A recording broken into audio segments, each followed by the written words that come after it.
দর্শক আসসালামু আলাইকুম। আজকে আমি আপনাদের মিষ্টি আলুর পিঠা বানিয়ে দেখাবো।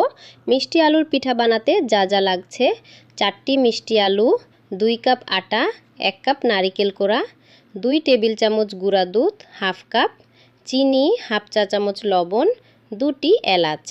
প্রথম আলুগুলো ধুয়ে হাফ লিটার পানি দিয়ে সিদ্ধ করে নেব।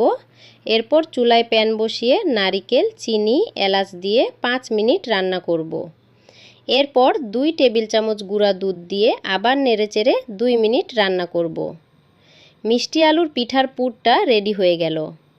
এরপর আলুগুলোর খোসা ছাড়িয়ে আলুগুলো মেশ করে আটা মিশিয়ে একটি ডো তৈরি করব। এবার ডো থেকে লেচি কেটে ছোট ছোট বাটির মতন তৈরি করে বাটির ভিতরে নারিকেলের পুর দিয়ে পিঠা তৈরি করব।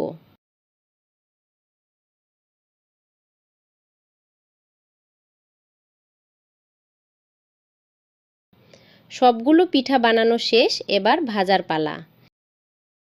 এরপর প্যানের 2 কাপ তেল দিয়ে গরম করে নেব। তারপর পিঠাগুলো দিয়ে দিব। একে একে পিঠাগুলো উল্টো পাল্টে ভেজে নেব। পিঠা ভাজার শেষ। এখন দেখেন পিঠের ভিতরটা কেমন হয়েছে।